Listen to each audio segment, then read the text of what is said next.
O'zbekiston Superkubogi qaysi jamoaga nasib qiladi? Neftchi va Paxtakor jamoalari navbatdagi marotaba to'qnash kelishmoqda. Neftchi O'zbekiston Superligasida juda ham o'ziga xos startni namoyish etdi, ya'ni 3 uchrashuv, 9 ta gol va birorta ham o'z darvozasidan to'p olib chiqmaslik. Paxtakor esa bir-biridan turlicha bo'lgan 3 ta uchrashuvni o'tkazdi. Namanganning Navbahor jamoasiga mag'lub bo'ldi. Mag'lub bo'lganda ham juda ham bir yomon o'yin bilan mag'lubiyatga uchradi. Neftchi amaldagi chempion maqomini munosib himoya qila oldi 3 ta turda. Va bu bahsga juda ham ko'tarinki ruhda kelmoqda. Statistika yaqqol Paxtakor tomonda. Ya'ni 5 ta uchrashuvning 4 tasida Paxtakor zafar quchgan va bittasida hattoki 4-0 hisobi qayd etilgan. Yakshanba kuni o'zbek futbol muxlislarini juda ham qiziqarli uchrashuv kutib turibdi. Ya'ni bu o'zbek klassikosi. Azaliy raqiblar Paxtakor va Neftchi jamoalari O'zbekiston Superkubogi uchun maydonga tushadi. Shu o'rinda video avvalida muxlislarga yuzlanmoqchimiz. Sizningcha O'zbekiston Superkubogi qaysi jamoaga nasib qiladi? Paxtakorgami yoki Neftchigami? Fikringizni video izohida yozib qoldirishingizni so'rab qolamiz.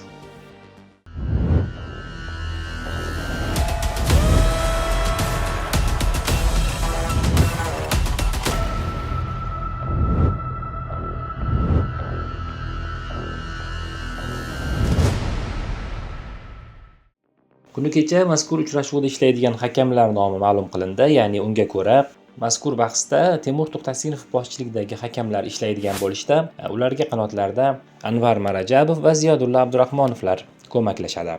Mazkur o'yinda Neftchi o'zining sariq qora libosida harakat qiladi, Paxtakor esa oq formada to'p suradi. Paxtakor va Neftchi jamoalari o'rtasidagi uchrashuv o'zbek klassikosi nomi bilan muxlislarga yaxshi ma'lum. Chunki ushbu ikki jamoa azaldan O'zbekiston futbolining grandlari hisoblanishadi va sovrinli o'rinlar uchun kurashni olib borishgan, xalqaro maydonda mamlakatimiz sharafini himoya qilishgan. O'yin oldidan mutaxassislarning fikrlari turlicha bo'lmoqda. Bilamizki, Neftchi O'zbekiston Superligasida juda ham o'ziga xos startni namoyish etdi, ya'ni 3 uchrashuv, 9 ta gol va birorta ham o'z darvozasidan to'p olib chiqmaslik hamda maksimal natija bilan chempionatda birinchi pog'onada bormoqda. Paxtakor esa bir-biridan turlicha bo'lgan 3 ta uchrashuvni o'tkazdi, xususan Qo'qon maydoniga safar qilib g'alaba qozondi va so'nggi turda Namanganning Navbahor jamoasiga mag'lub bo'ldi. Mag'lub bo'lganda ham juda ham bir yomon o'yin bilan mag'lubiyatga uchradi. Ya'ni Kamoliddin Tojiyev aytganidek, men jami futbolchilarimni taniy olmadim ushbu bahsda deya e'tirof etdi. Paxtakor klubi bosh murabbiyi. Neftchida esa mutlaqo boshqacha futbollarni ko'rishimiz mumkin. Ya'ni Neftchi amaldagi chempion maqomini munosib himoya qila oldi 3 ta turda. Va bu bahsga juda ham ko'tarinki ruhda kelmoqda. Paxtakorda esa biroz ruhiyat masalasida savollar bor. Ya'ni so'nggi turda Paxtakor Navbahorga imkoniyatni boy berdi. Mag'lubiyatga imkoniyatni boy berganda ham uchrashuvda, ya'ni o'yin tomonlama ham vaziyatlarni yaratish borasida ham muammolar borligi yuzaga chiqmoqda.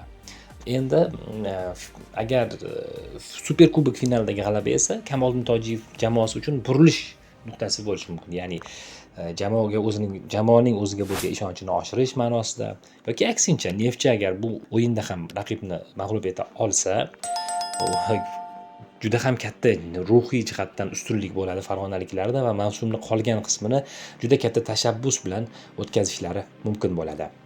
Ekspertlar ushbu o'yinda kim g'alaba qozonadi degan savolga 50-50 deb baho berishgan. Ya'ni har ikki jamoaning ham kuchi teng va bu uchrashuvda har qanday jamoa g'alaba qozonishi mumkin degan fikrlar yangradi. So'nggi 5 ta o'yinni oladigan bo'lsak, statistika yaqqol Paxtakor tomonda. Ya'ni 5 ta uchrashuvning 4 tasida Paxtakor zafar quchgan va bittasida hattoki 4-0 hisobi qayd etilgan. Bu 2025-yilning 19-aprelida kechgan uchrashuvda Paxtakor safarda Neftchi darvozasiga 4 ta to'p yo'llab, birorta ham o'z darvozasidan gol olib chiqmagan. 13-sentyabr kuni Toshkentda kechgan bahsda esa Paxtakor 2-1 hisobda zafar quchyapti. Ya'ni so'nggi uchrashuvlar statistikasida albatta Paxtakor ustunlikka ega yaqqol. Faqatgina 2023-yilning 5-avgust kuni Neftchi safarda Paxtakorni mag'lubiyatga uchrata olgan. Ya'ni bu 5 ta o'yinlik statistika. Shu o'rinda bir narsani qayd etib o'tish kerak. 2023-yildagi Neftchi hozirgi Neftchidan ancha kuchsiz bo'lgan. Bilamizki, Neftchi klubi 2024-yildan keyin juda katta yuqorilashni o'z boshidan o'tkazdi, ya'ni tarkib kuchaytirildi. va ayni paytdagi Neftchi o'sha so'nggi 5 yildagi yoki so'nggi 10 yildagi Neftchidan ko'ra eng kuchli Neftchi deya bugungi kunda e'tirof etilmoqda. Albatta biz finaldan juda ham ko'p narsa kutyapmiz, ya'ni juda ham qiziqarli va shiddatli futbol bo'lishi aniq. Ya'ni o'yin soat 19:30 da Bobur Arena, Andijondagi Bobur Arenada bo'lib o'tadi. Shubhasiz Andijon Farg'onaga yaqin va farg'onalik muxlislar ko'pchilikni tashkil etishi taxmin qilinmoqda. Albatta Neftchi deyarli o'z maydonida o'ynagandek bo'ladi, ya'ni muxlislarning qo'llab-quvvatlashi juda ham yuqori darajada bo'lishi kutilmoqda. Ko'ramiz ushbu bahsda qaysi jamoa g'alaba qozonar ekan. Uchrashuv tafsilotlari, uchrashuvdan keyingi fikrlar va barchasini biz kanalimiz orqali yoritib boramiz va shuning uchun ham kanalga obuna bo'lishni unutmang va videoga like bosishni unutmang. Shu o'rinda shuni aytmoqchiman, sizning fikringiz biz uchun juda ham qiziq. Siz ushbu uchrashuvda qaysi jamoa g'alaba qozonadi deb o'ylaysiz? Neftchimi yoki Paxtakormi? Yoki uchrashuv borishi borasidagi taxminingiz yoki uchrashuvda qanday hisob qayd etiladi? Mana shu fikrlaringizni video izohida yozib qoldirishingizni so'rab qolamiz. Azizlar, kanalimiz yangi. O'zbekiston futboliga oid eng so'nggi voqealar va yangiliklarni biz orqali kuzatib boring. Kanalga a'zo bo'lish va videoga o'z munosabatingizni bildirgan holda bizni qo'llab-quvvatlagan bo'lasiz. Obuna bo'lishni unutmang.